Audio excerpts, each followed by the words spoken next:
here. What do you think about this new location? Yeah. Yeah. Spread out a little bit. Yeah. Where are we going next week? I want to welcome Vic Sorrell this morning. We look forward to hearing from him. Let's give him a hand. And now we're going to sing about joy.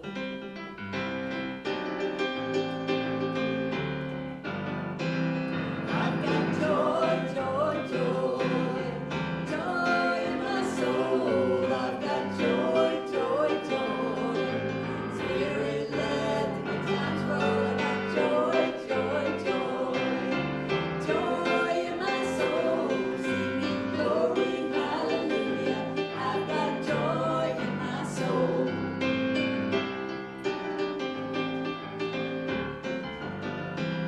I've got peace, peace, peace, peace in my soul. I've got peace, peace, peace, Spirit-led, good times roll. I got peace, peace, peace, peace in my soul, singing glory, hallelujah. I've got peace in my soul.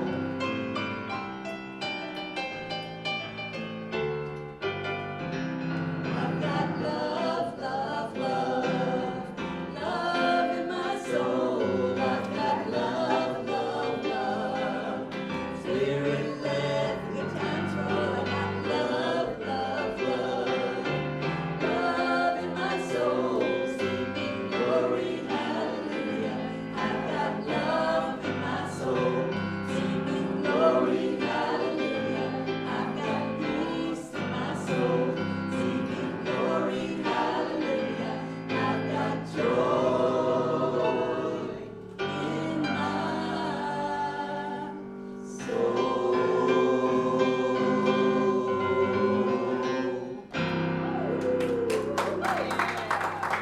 Good morning, good morning. Woo, it's nice to see your faces. It's always nice to see your faces. A few announcements, some of the same. We are now meeting, at Comfort Suites, 2521 Elm Hill Pike, Nashville, for our Sunday celebration services. Due to our recent great turnout today, there is, I've just reworded everything. There is Sunday schedule included in the weekly happenings. So if you question where we're meeting on which Sunday, check that happenings. It's there. Our new email address is unityofmusiccity@gmail.com. Our phone number remains the same. Our new mailing address is 4636 Lebanon Pike, number 208, Hermitage 37076. Prayer chaplains are always with us, even when we don't see them. They're always available for our prayers, any requests that you might have. They're holding the space for us continuously.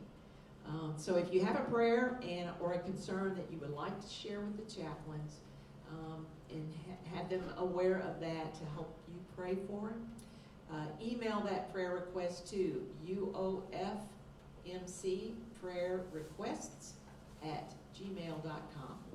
Amy,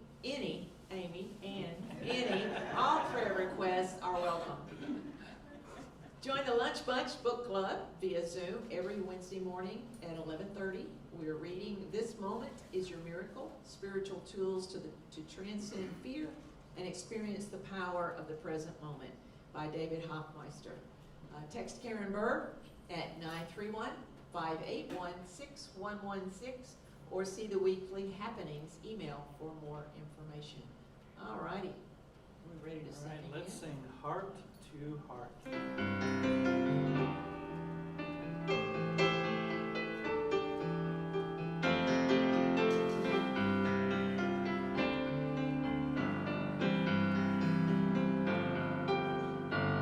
Heart to heart.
comes from The Untethered Soul, book by Michael Singer.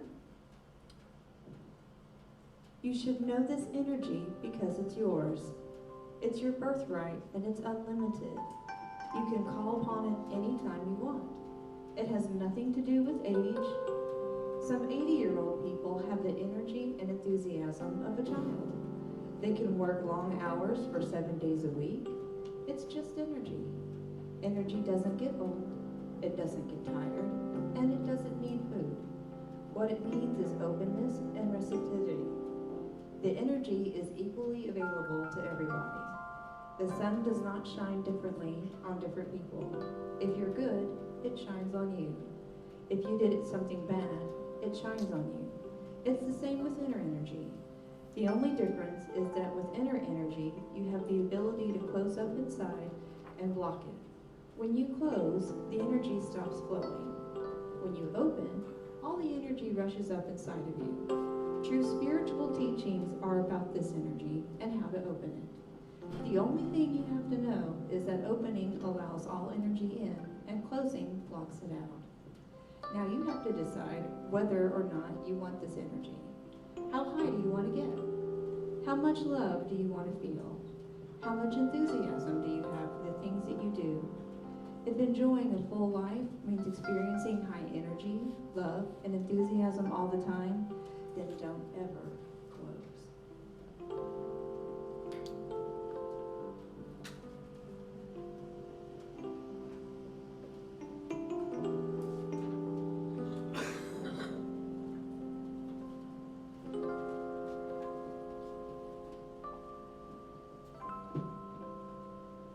So I just invite everyone to be comfortable where you are. Allow your shoulders to drop, your feet planted easily in front of you. And direct your attention in this holy instant to the only time that ever is. Together now, we take that journey that knows no distance, from our heads to our hearts, and we allow ourselves to open. And we allow ourselves to feel the safety of our nature to open. We notice the flow of life force energy that happens as we relax and breathe. And we know it as good. As we lean into this openness together, we recognize that it is through this openness and this peace and this support that all ways are made. It is through our willingness to receive that the next step on our path is revealed. For love solutions that we can't see appear easily in humility. In our openness and our receptivity to the one life, the one love, into which our confusion dissolves. The clarity of our oneness remains and is our experience. We breathe into this oneness and feel the expansion of our awareness through our hearts. We feel the fullness of our breath and the comfort of knowing that all life breathes together. And together we consider our Lord's Prayer in its direct translation from Aramaic to English. O thou, the breathing life of all, creator of the shimmering sound that touches us, help us breathe one holy breath, feeling only you. This creates a shrine inside of wholeness. Desire with and through us the rule of universal fruitfulness onto the earth. Create in me divine cooperation from many selves, one voice, one action.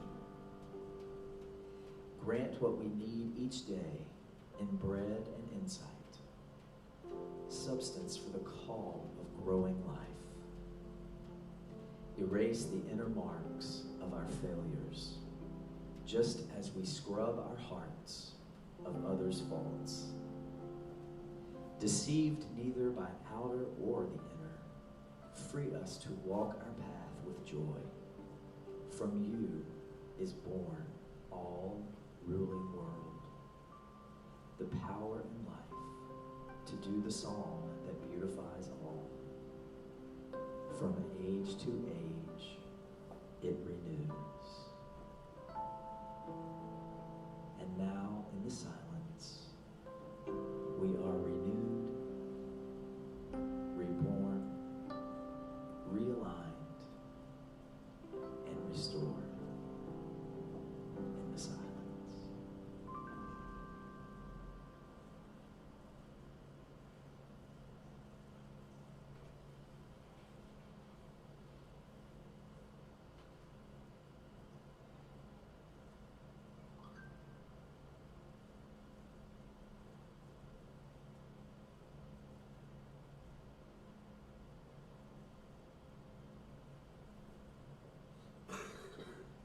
Free us to walk our path with joy. From you is born all ruling world, the power and life to do the song that beautifies all. From age to age, it renews. And so do we, and so it is. Amen.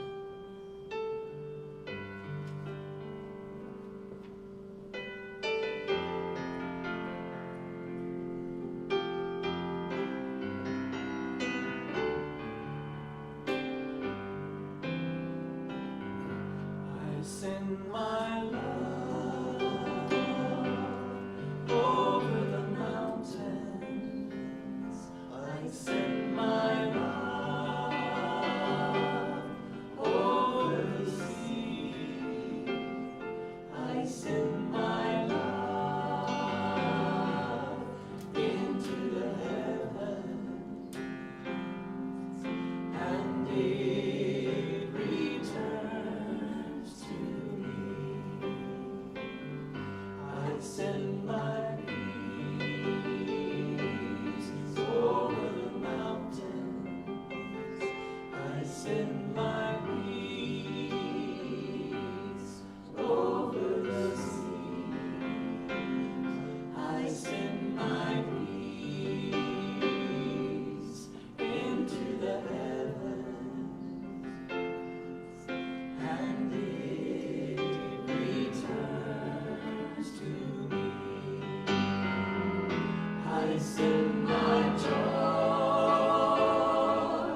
over the mountains. I send my joy over the sea. I send my joy into the heavens, and it returns to me. And it returns to me.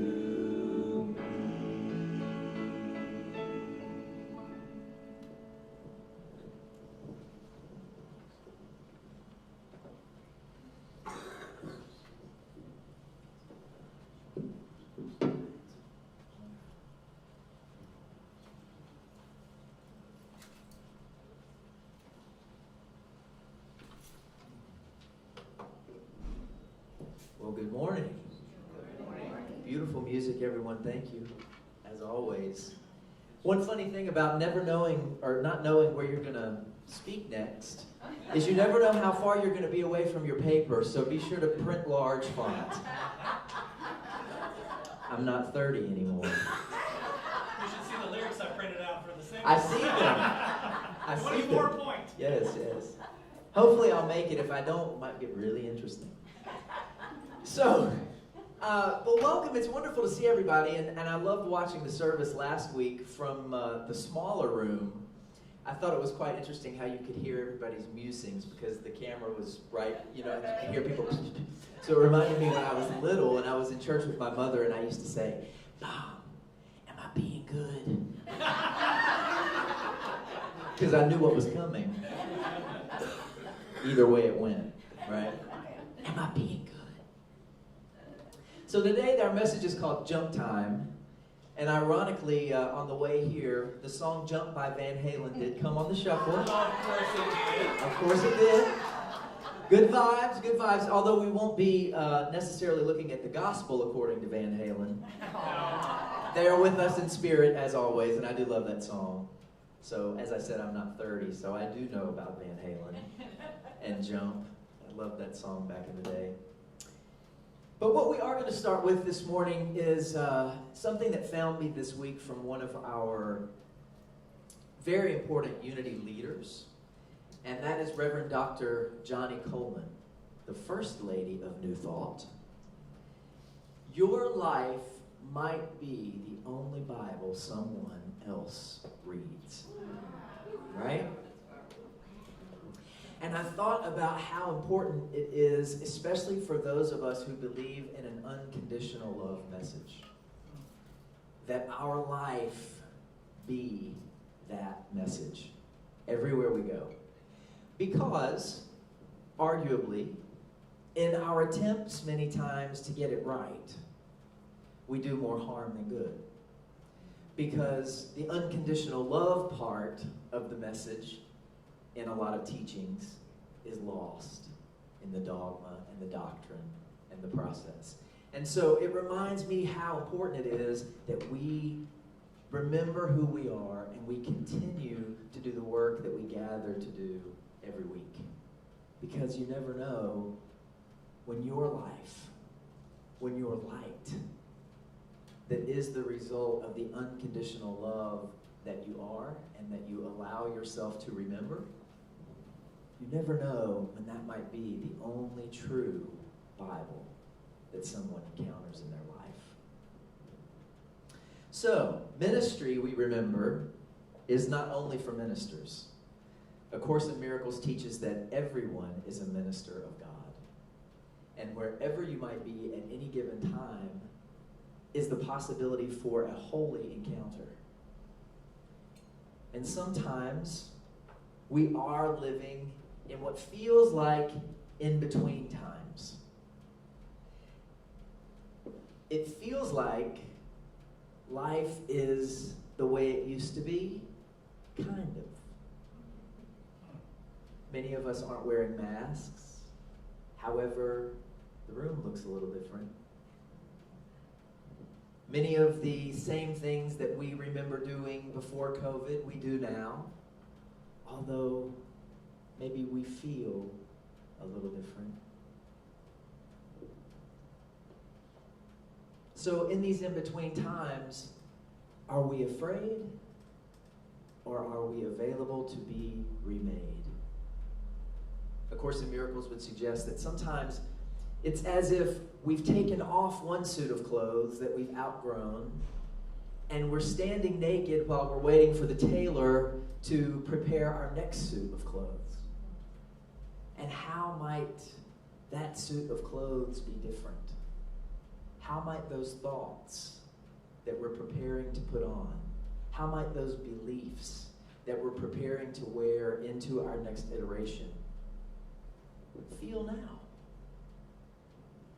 So even though we might feel like we're in this in-between time, it's a very, very important time nonetheless. Gene Houston. Any fans of Gene Houston? I tell you all, I think I'm probably fascinated with two people most. That's Dolly Parton and Jean Houston. And for different reasons, but if you ever watch Jean Houston, and if you haven't ever before, go Google a YouTube lecture from Jean Houston. She is so animated and alive, and she speaks of evolution. And it's powerful. You can feel that she believes every word she says. And one of the things that I watched that she, one of her lectures was at a Center for Spiritual Living in Oregon. And she actually spoke that when she was a child, she was she was able to go to a wonderful school. She grew up in Brooklyn, New York. And she and some of the other gifted and talented students got to meet Albert Einstein when she was a child. And she recalled that one of the children who was trying to be a wise guy said, "Dr. Einstein, how do we get as smart as you?" And he said, "I don't know. There's no way to tell." And so after the lecture, she remembers that she went up to him and she said, "Dr. Einstein, I have a feeling I know. Is it imagination?" And he said, "Oh, yes. Everything I know is because of my imagination." I thought that was fabulous. And you can tell that she has carried that through in her work. So Jean Houston, scholar, philosopher, researcher in human capacities, is one of the foremost visionary thinkers and doers of our time. She's long regarded as one of the principal founders of the human potential movement. And some years ago, she wrote a book called Jump Time. And it spoke to the fact that we're living in the most challenging and evocative times in human history. Now, this lecture that she gave in 2020 that I just referenced a minute ago, she said, we've often thought as history has progressed that other times were as important as this time. We were wrong. This is it. We're in the most important time of human evolution now. And she says that we, I thought it was on this piece of paper, but I tell you what. Exactly. Did you say a piece of page dropped? Maybe that's it. It's okay. It's okay. Sometimes not everything is meant to be read. But what I want to read to you now, though, is an excerpt from the book Jump Time.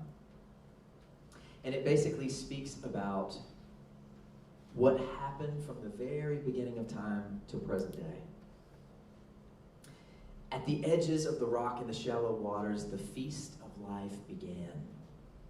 Giant proteins play with RNA and DNA. Some jump to form enzymes, which hurry everything along. Nucleic acids hold the information to make the jump to self-replication. Molecules build on each other, combine and recombine, building ever larger structures, modeling and learning from each other. Jump, cell walls that move and flex, letting food in and wastes out. Jump, bacteria form, creating food for themselves. As waste product, a deadly poison, oxygen is released. Jump, cope with oxygen. Jump, grow or die. Cooperate or perish, make agreements, enjoy diversity, put it to work. Jump, the mothers and fathers of us all are born, the nucleated cell. Jump, cell mitosis. Jump, sexual reproduction. Organisms unite so the species can continue. Plants, jump. Sea creatures, jump. Land creatures, big jump. Dinosaurs, insects, flowers, birds, jump. Heads up, snouts rise, eyes converge. Brain grows, jump. Walking upright, jump. Vocal communication, jump. Awareness of ourselves, jump. Tool making, clothes wearing, plant gathering, seed setting, wheel turning, horse taming, water channeling, plow rooting, loom spinning, food storing, star charting, tower building, metal smelting, myth telling, hieroglyphs and cuneiform, and alphabets to record all this. Jump. Bureaucracy and empire, religions and scriptures, Buddha, Confucius, Pythagoras, Christ. Jump. Book scribing, print pressing, art making, playwriting, telescopes, microscopes, spectroscopes, stethoscopes, Renaissance, revolution, resetting, migration, liberty, fraternity, equality, democracy, jump, vaccination, sanitation, medication, refrigeration, computers, air travel, space travel, life extending, gender choosing, species making, world links, world banks, global village, and here we are, because it's jump time. Can you all feel that? I was going to say, I know what you're thinking. Jump time. How about nap time? But after that, I don't think we're thinking about a nap. At least I don't feel in my body that it's nap time. But it's our ego that would have us go to sleep in these times.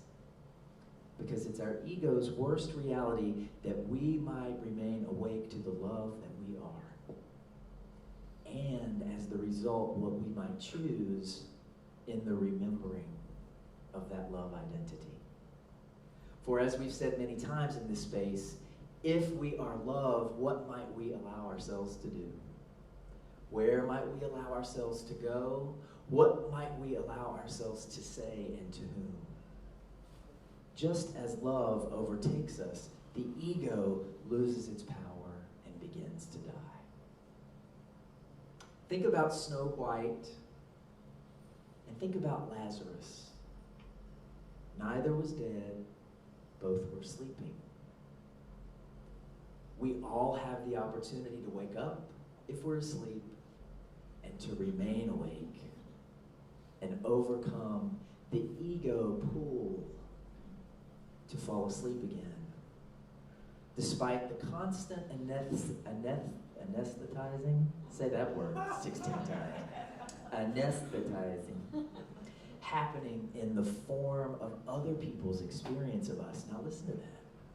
We can easily become anesthetized by other people's experience of us if we're not really careful about remaining true to what we know to be true about ourselves. Everybody at some point has to come to the place where they know what's true for themselves, by themselves, and it's not negotiable.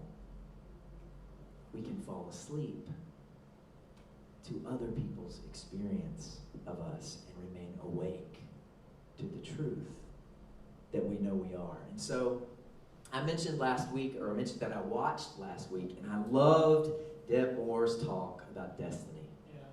I loved it. And I agree. I agree with what she was saying, that we can't mess it up because we are on a path to an unconditional love destiny. Love is our mission. Love is our destiny. And of course, the miracles will tell us that we don't get to choose whether or not we learn love, but we do get to choose whether we learn through joy or through pain.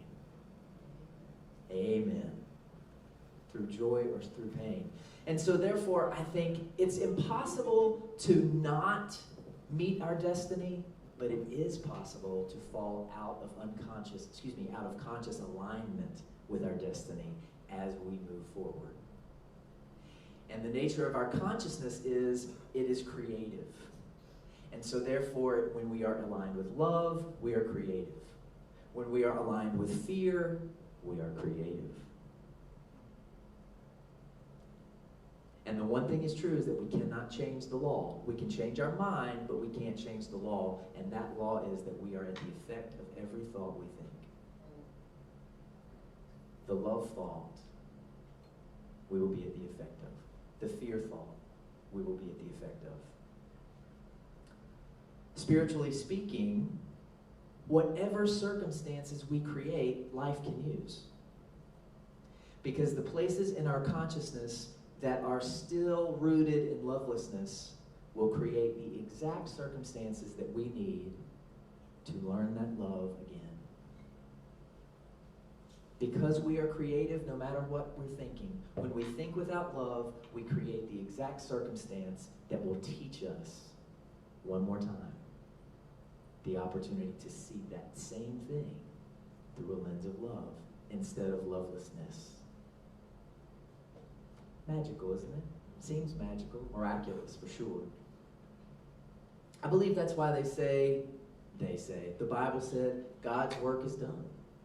It's set up for us such that we create as we are, and we create the lessons that we need to learn in order to get to the place where eventually we see the love that we are, and it becomes our primary lens.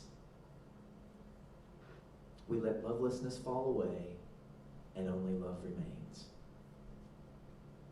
So, A Course in Miracles reminds us that our work then is not to understand love, but to seek to understand the blocks we hold to our awareness of love's presence. So perhaps our jump that we're on in current day has to do with that exact invitation, that exact opportunity.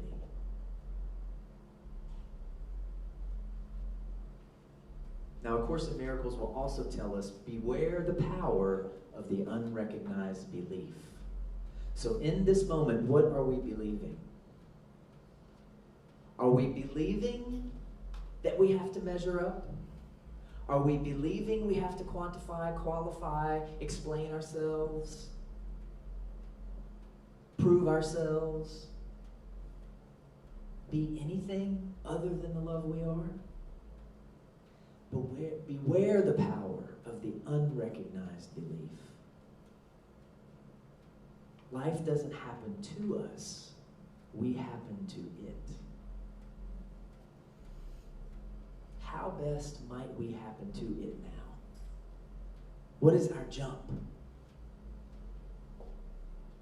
Overcoming the tendency to close when we feel uncertain. Overcoming the tendency to close. Because only when we remain open can we actually be the love we are. And so I thought it quite interesting that Deb read from The Untethered Soul last week, because I think it's one of the best depictions of ourselves as energetic beings and how important it is that we overcome our tendency to close, and explains why we have this tendency to close in the first place. Something else that's really interesting is that in diversity, equity, and inclusion work, we use a tool called resilient listening. I want to tell you about resilient listening before we talk more about Michael Singer.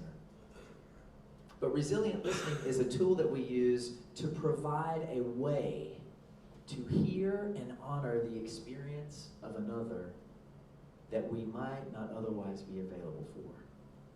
Resilient listening is rooted in the understanding that when we feel the tendency to close, if we close, we won't hear anything else beyond that point. We won't be able to honor the experience of someone else if we close our hearts to the possibility that something that we haven't personally experienced can still be true. A lot of times in our society, our problems begin and end there. We decide that something isn't true because we haven't experienced it personally. And so we don't hear beyond the close, the wall that goes up, when certain hot topic subjects get mentioned. Don't come in here with that.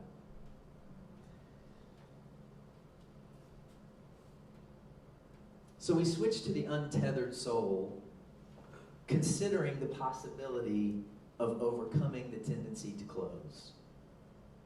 Now, in this book, Michael Singer basically provides a handbook for what it means to jump. To jump into living as conscious energy beings. Now, when we fully embrace the reality that we are energy and everything we see and know and conceive is energy, how then does our life change in comparison to how we lived in 1977? Anybody here not alive in 1977? Good, this is my room. I was too. But you think about it. Telephones were on the wall. right? If you wanted to use the phone outside, you had to have one of them long cords, remember? Long telephone cords. Fax machine, what's a fax machine? Right? Now we wouldn't even set up a business without wireless internet. Energy. It's about energy. And in some ways of living, we have fully embraced the reality of energy. But not necessarily in all ways. When we contemplate our health, what's our approach? Do we treat ourselves as the energetic beings that we are? Do we eat accordingly? Do we provide for our health care accordingly? Do we exercise accordingly?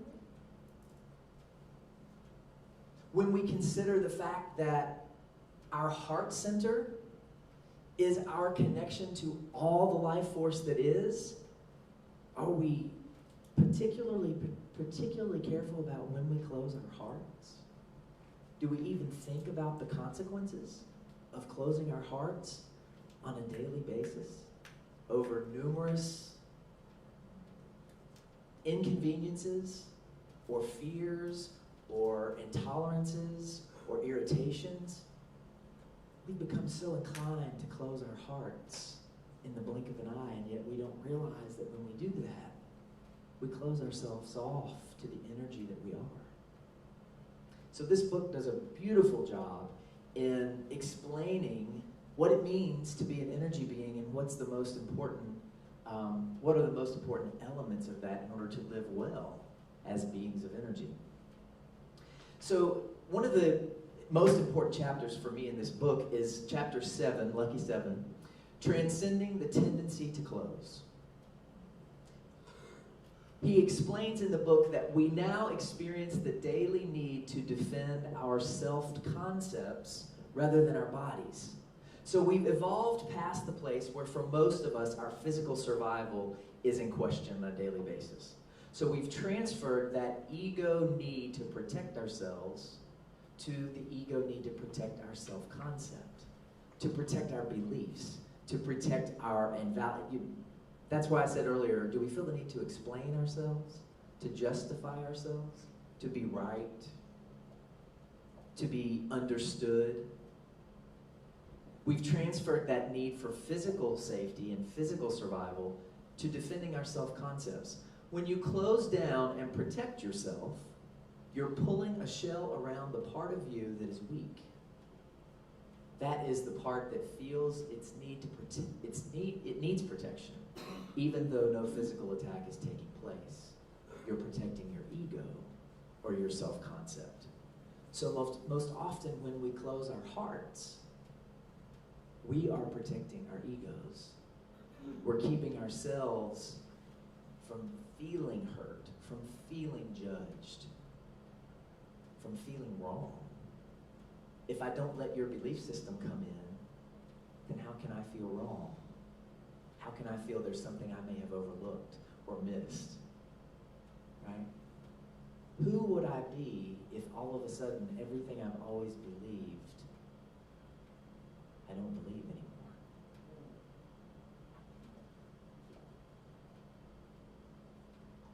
So the problem is that part of ourselves that gets disturbed is way out of balance.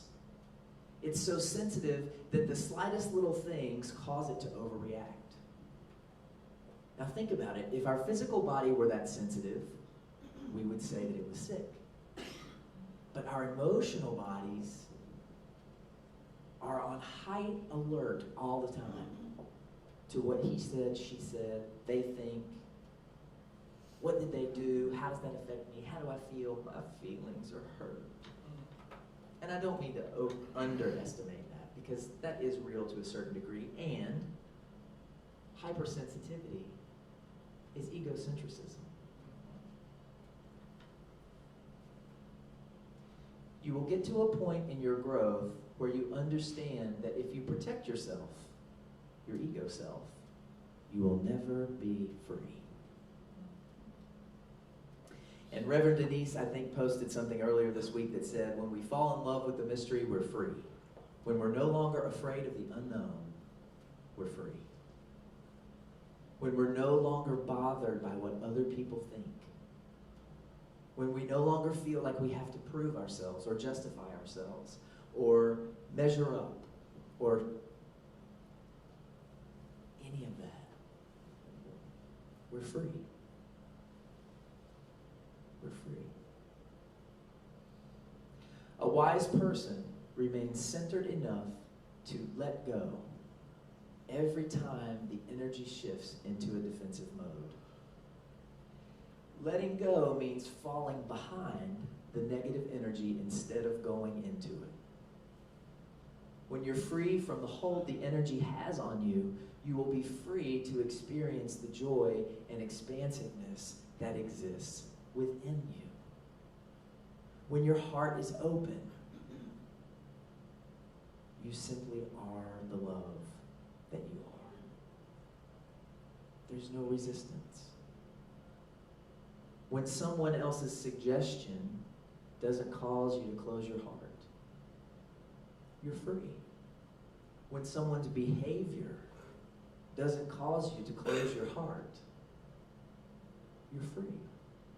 Not only free, but available for the interpretation of the circumstance that could be a higher perspective, that could be a freeing perspective. Transcending the tendency to close. So you decide ultimately to use life to free yourself. You become aware of this tendency to close, and as you go about the business of your daily life, when you see that you're at that crossroads, when something comes up and you feel yourself being overwhelmed by the pull into it, there's that countertop that's not wiped off again.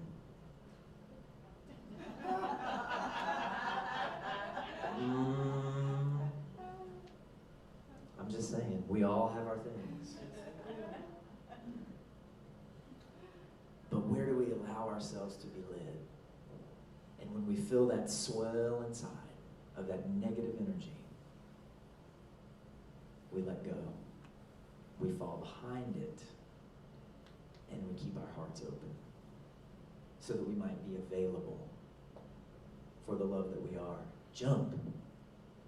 That's evolution. And that's where we are. You stay open by never closing. It's really that simple. Jump. Namaste.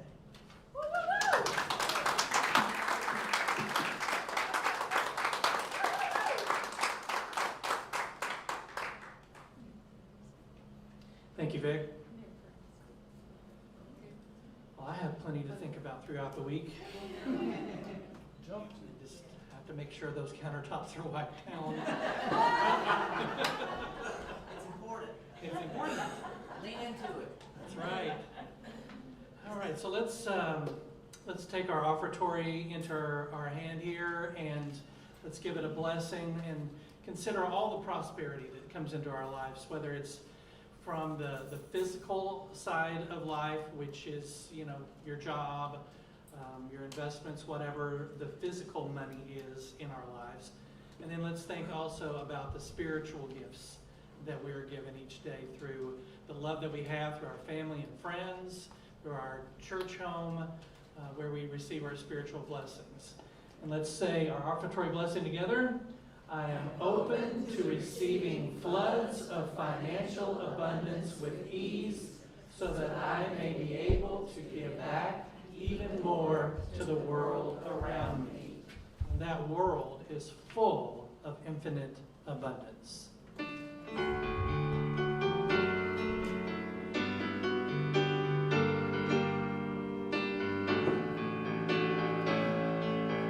Let's all sing together.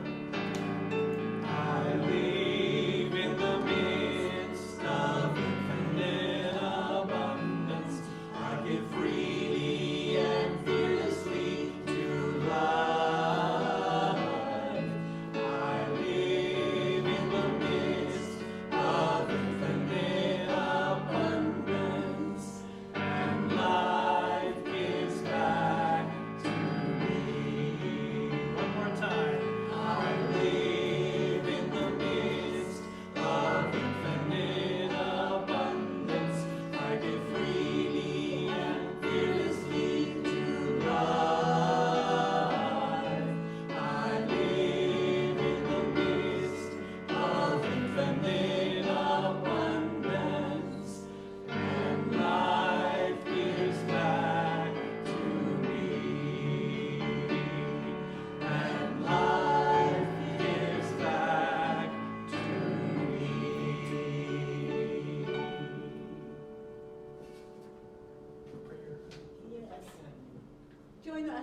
and say the prayer of protection. The light of God surrounds us. The love of God enfolds us. The power of God protects us. The presence of God watches over us. Wherever we are, God is, and all is well.